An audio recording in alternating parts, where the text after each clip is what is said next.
So joining us from that team of the week, now two-time national championship qualifier in the sport of discus, Jessica Pedretti. Hello, hi. So this will be my third time qualifying. Third time, okay. Yeah. So you qualified the last 2 years? Yeah. Got it. I've been at Jessup. Will be my third year at Jessup, and every year I have qualified in the women's discus. So yeah. Got it. So in the Aggie Open at UC Davis, you hit the A standard along with Julia Pacenti. You did it in 2 throws, and then 2 other throws you hit the B standard. 44.79 meters, your highest mark. Yeah, it's pretty crazy to think about. Really, it seems like a very small distance because my former PR was 43.63, and it's a full meter PR, which is over 4 feet. Which somebody's like, oh, that's just like a step, but for throws, it's absolutely huge. So it was definitely the best discus performance of my life. There you go.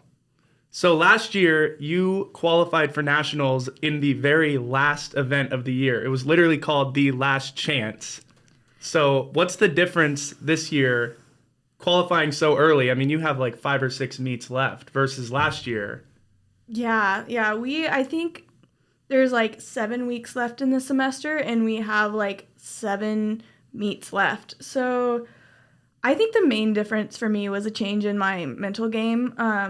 I had great teammates around me last year, but this year I also have Julia Pacenti, who also qualified. And I think it just makes a world of difference to have someone throwing at that level with you every single day to push you. That definitely changed my mentality, as well as she qualified her first throw, which was a huge adrenaline boost for me. It was insane. I was shaking. I was so excited for her because we had both talked about this moment of being we're so close. And the meet before, we had not been able to qualify because indoor championships were still happening. And you can't qualify for outdoor while indoor is happening.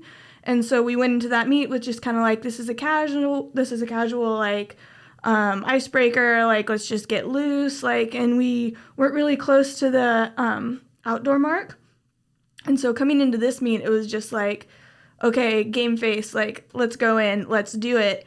And she happened to do it first throw, and I did it on my third throw. And you only need one, but to have both of us to have series so great. She PR'd, I PR'd. We both almost all our throws were all over the B and A standard. So yeah. So she hits it on her first throw, and it's kind of ooh, pressure. I don't know if pressure was the word, but it was definitely a moment where I had to okay, I'm excited for you, and I love her to death. And she was okay, it's your turn, which is great. But I had to look in myself and be okay, now it's time to take care of business. I have to do it. Now it's not we. Which, you can get caught up in the mindset of being a team, but ultimately track and field is an individual sport. So for me, it was just that first throw. I was really adrenalined out on her on excitement because we actually threw back to back, which was crazy. So she goes and she throws, and then I'm waiting while they're measuring, and they say it, and then they're it's oh my gosh, you did it. And they're Jessica, go in the ring. It's your turn to throw. You can't even celebrate it. No, I started shaking in the ring, and it was it wasn't a great throw. And I was just okay, that was my, I think, 37 meter, which was okay. And then the second throw, I ended up sectoring. It was a little windy, but that really didn't have much to do with it. I think that was still me, trying to concentrate and coming down from the high of, celebrating with my teammate. And then third throw was really, I don't want to say Hail Mary, but it was definitely I need a throw to get into finals, not qualify, to get into finals to get 3 more throws. And it just so happened that was my PR throw, and that qualified me for nationals with A standard. There you go.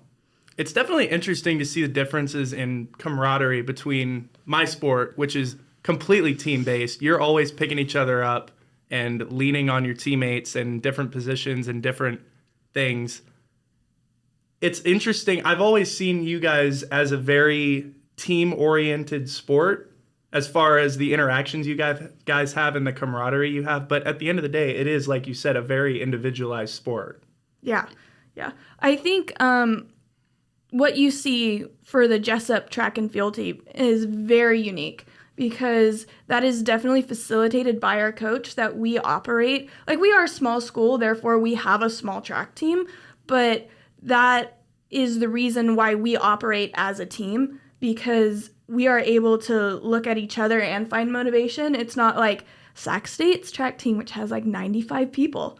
It's kind of insane to think about not knowing half your team. And I feel very blessed to be here and be, with teammates that motivate me and that genuinely care about, me, my physical activity, my spiritual activity, my social, how I do. And that's something you don't find in every track and field team. And that's what is definitely what makes Jessup's track team unique. That's cool. Very family-oriented, very intimately connected. Mm-hmm. I feel like that's the theme of all the sports around here, just being at this small school. But yeah, really don't have a choice. Kind of shoved all in together. Yeah, it's definitely... half the student body is athletic. Yeah.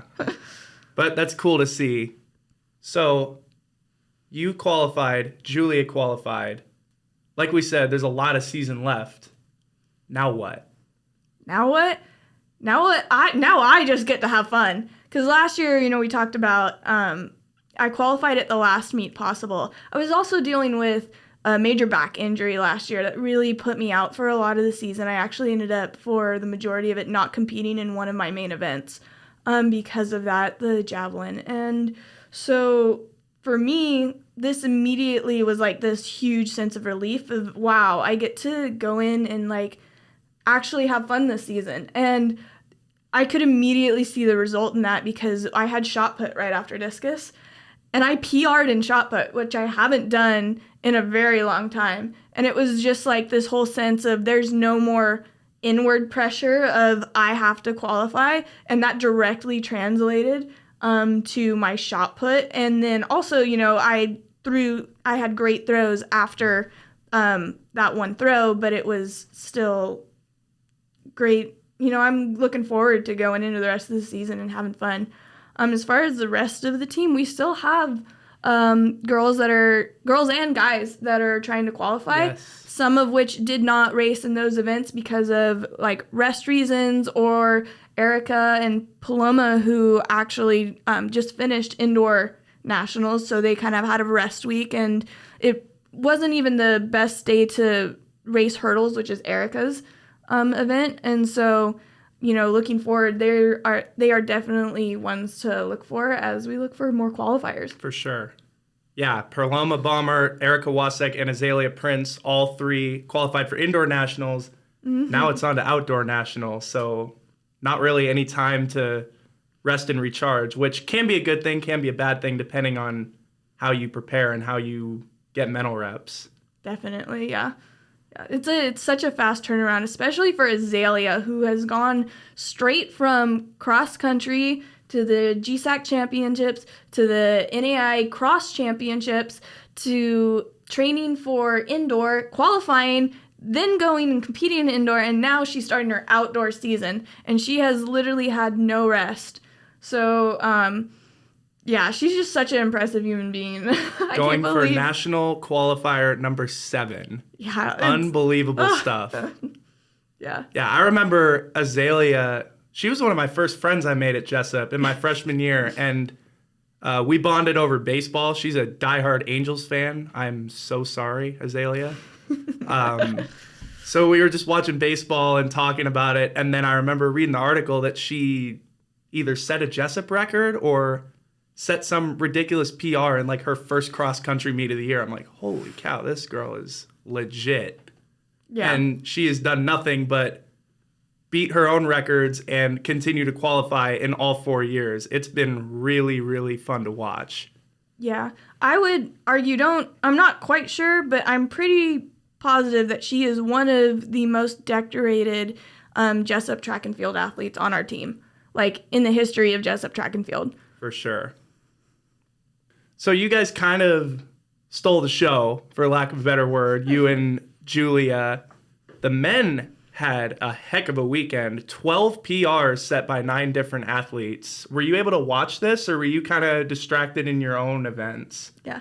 Luckily this week, sometimes throws are literally 2 blocks away, but this week they were literally in the middle of the field, so I was able to watch almost everyone compete, which was absolutely amazing. So I saw most of these PRs happen, fortunately. Yeah. Yeah. Unbelievable week for the entire track and field team as they earned your team of the week. This is why, Jessica, it's been a pleasure having you on the show. Our first Warrior Weekly guest. Thank you so much for coming on, and good luck to you in the rest of your season. Yeah, thanks for having me. I really enjoyed it.